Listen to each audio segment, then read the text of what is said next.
welcome back to the RPG Alliance Game Master Profile Series, and I'm here with Chris Armstrong, who is also the owner of Grym Forge 3D printing here in Calgary. Welcome, Chris. Thank you. Now, Chris, let's talk about what game you're going to run at this year's RPGA Alliance Con. So we'll be running D&D5 edition with our custom-built dungeon, Forgotten Tomb King. So it debuted at the Calgary Comic Expo, and we're expanding on it and touring with it, essentially. I saw that setup at Calgary Expo, and it was phenomenal. And then you told me you got a fog machine. Will you be bringing the fog machine to the RPG Alliance Con? Yeah, we'll have the fog machine at the Alliance Con, as well as some additional lighting effects to go with the dungeon. Now, where did you get the idea to do such a big setup?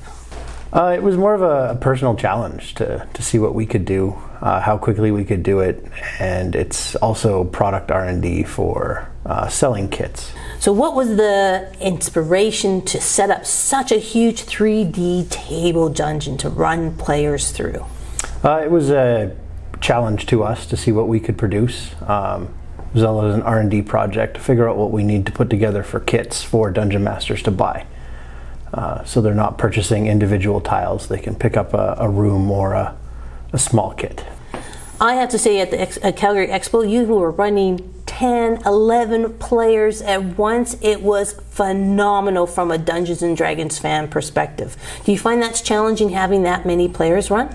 It can be, certainly for a newer DM, but you have tools at your disposal that will help you manage groups that large. Most of the challenge comes from keeping people's attention. Groups that large, they start to have sidebars, so you have to try and keep things flowing quickly to keep everyone's attention on the table. So what kind of level of player are you looking for this particular adventure? Beginner, advanced, experienced?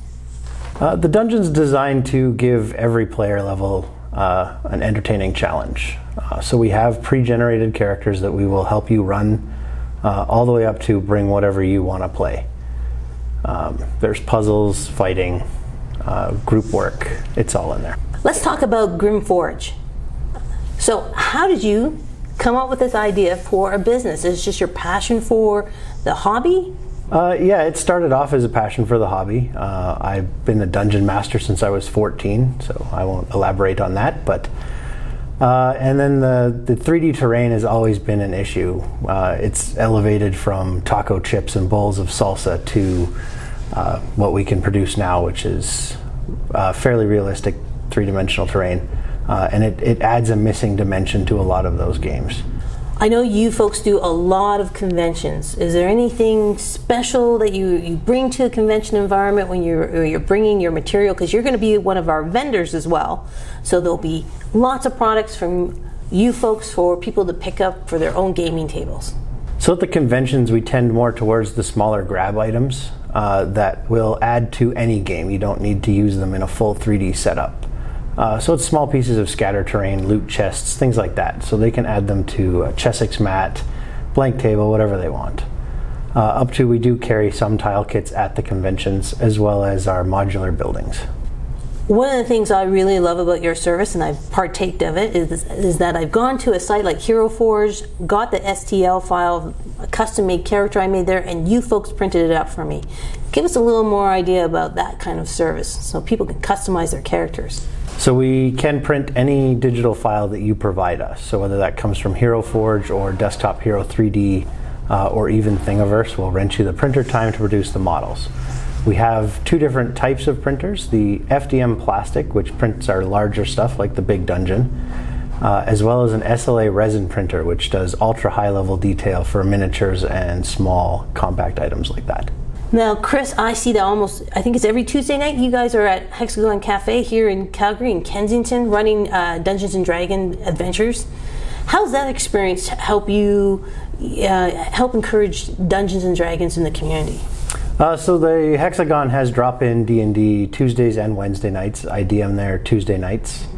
Our table ranges from 9 players to 12. Wow. With every gambit of experience, from people who have never even heard of Dungeons & Dragons all the way up to the guys that have played every day of their lives since junior high kind of thing.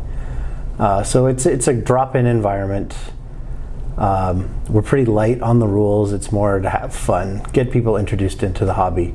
And then a lot of those people have either moved on to other groups of their own as well as what we do on Tuesday, or we are the game that they come and play. So you said you've been a DM since you were 14.